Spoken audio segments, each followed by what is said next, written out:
What is going on, guys? Welcome back to the channel. So I need to take the trans out of this again and adjust the shift between first and second. You can only do that on these new Savages by taking the trans apart. You can only adjust second to third shift through the grommet on the transmission case. So I'm going to be doing that, but I thought that while I'm doing that I could explain a little bit about the truck and discuss whether this truck now, as it is, this version of this truck is worth the money and the effort that you have to put into it.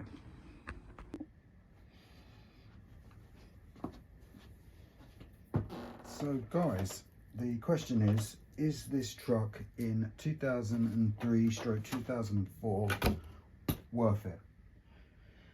Well, I'm not gonna lie, this truck has been difficult from the get-go, and those problems were inherent from the factory. They weren't problems that of my creating. They're documented problems, so it's not like I've made it up. You know, it's the problems that I'm going to say, most of them are well known. So bearing in mind that this truck, when new, just the truck and the receiver, nothing else, was nearly £700, which is a lot of money. But I mean, £700 for a truck that's, you know, the best of its type, the best of its kind, you know, it's not bad. But as I said before, this truck has given me a litany of problems, and £700 is just the start of the journey with this truck. So the first issue that this truck had was that the servo, and it was the throttle servo, burnt out almost immediately, and it was replaced, and it was replaced by the store that I bought this. They actually asked me to make a video of it for some reason, but I did that, and when they were happy that it was broken and it was not my fault, they did send me another servo. The servos on this are truly weak. The throttle servo is, I think, 8 kilo, which I suppose for a throttle isn't too bad, but the steering servo is, I think, 8 or 10 kilo, which is ridiculous on a truck this size, and considering you're paying £700 for it as well. So that was the first thing. The worst thing was the transmission. Now, the transmission was a fault which was well documented. Lots of people know about it. The transmission gears are weak, and they were not correctly fitted or shimmed from factory. But even if you did shim them, which I eventually did, they were no good. They weren't fit for purpose. They just blew up. And this transmission actually blew up. And when I say blew up, it shattered gears in the top cluster and the middle cluster, and that happened twice. The only remedy for that was FLM hardened 3-speed trans gears, which this has, but they in themselves another expense. What else? It had the fuel tank leaked, was poorly, the lid was poorly fitting, so it had air leak from the beginning as well. Also, this truck came with, you could not tune this truck for dear life, and eventually when I sent this back the second time with the trans, I said to them, because they asked me to put the truck back to stock how I bought it, obviously I'd had to replace stuff on it and fix stuff because it was broken. But they wanted it back stock, so that meant I had to put a stock engine back in it, the stock engine, which could never ever be tuned. And so I said, well, I'll do that, but if I'm going to do that, you're going to now sort the engine out as well, because, you know, it's faulty. And I sent it back, and they told me that they put a brand new trans in this. That was not the case. It wasn't a brand new trans, because the first time they fixed it, I just sent them the trans, they fixed it, and I was happy for them to fix it because I thought that it would just be fixed. The second time it happened, I was more annoyed, and I said to them, I don't want you to fix a problem with other parts that are flawed from the beginning. So you're going to fix stuff with stuff that isn't fit for purpose anyway. So you might, you know, I want a whole brand new trans. By then, HPI had released information that they knew that there was a problem with the 3-speed trans, and that they had in the new trucks they had resolved the issue. But that didn't resolve the issue for everyone who bought the first generation of this GT6 XL.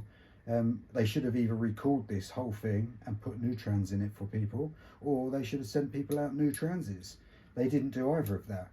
And by this time the model shop was getting annoyed, but it's not my fault. This is under guarantee. I didn't put a part in it that was no good, and I didn't do anything that would cause it to break. It just, one time it broke just going in a straight line, and the other time it broke in mid-air. It just shattered in mid-air on a small jump, but in mid-air, and it caused the whole truck to flip over because it locked the wheels up.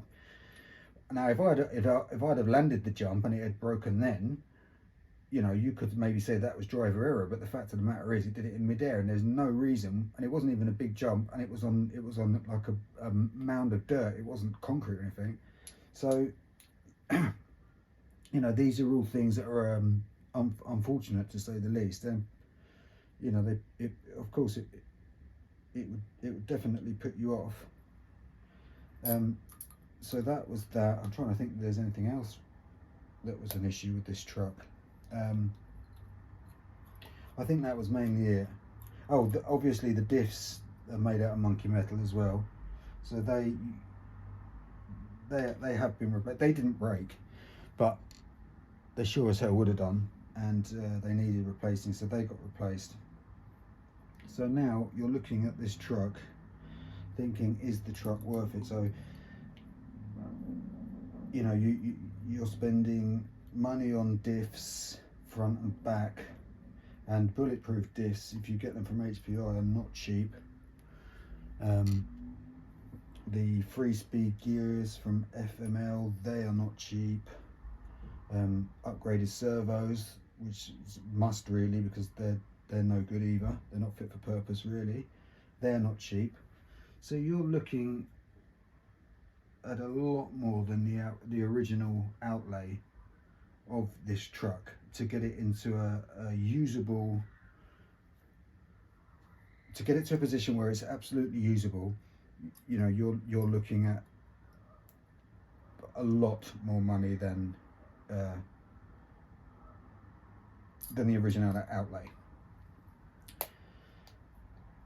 However, you know, it is a Savage XL. It's an amazing truck. It has all the potential in the world, and if you fix these issues, then you are, you know, you're ending up with a really, you know, it's a Savage XL. So in my opinion, for me personally, it definitely is worth it, I would say.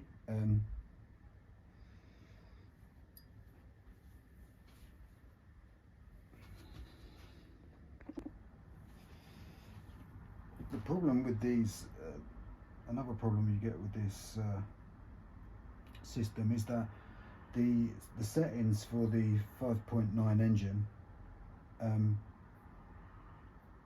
for the shift is not going to be the same on any other engine, because the RPMs are different. So you have to just keep adjusting it. So that was another thing as well. The 5.9 engine, when it went back in for the second trans, they told me that the truck had been out for testing and that there was nothing wrong with the truck's engine and it was running perfectly. However, when I got it back, the idle gap was so big, which they'd have obviously done to keep it running, and again, you just couldn't tune it. You couldn't sensibly tune it.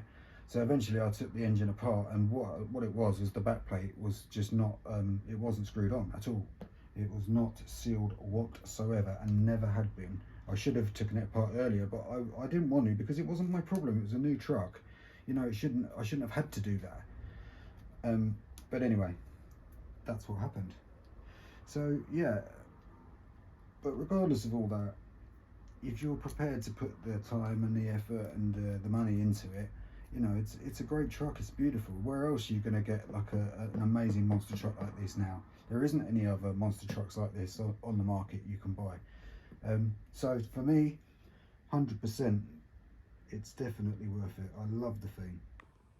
Well guys, that's it from me, Joey Nitro, RC Hobbies SOS. Just a short one on whether I feel like the Savage XL is worth it in this day and age. And for sure, I think it is. Anyway guys, thanks for joining me, and I'll catch you on the next one tomorrow for a Sunday bash.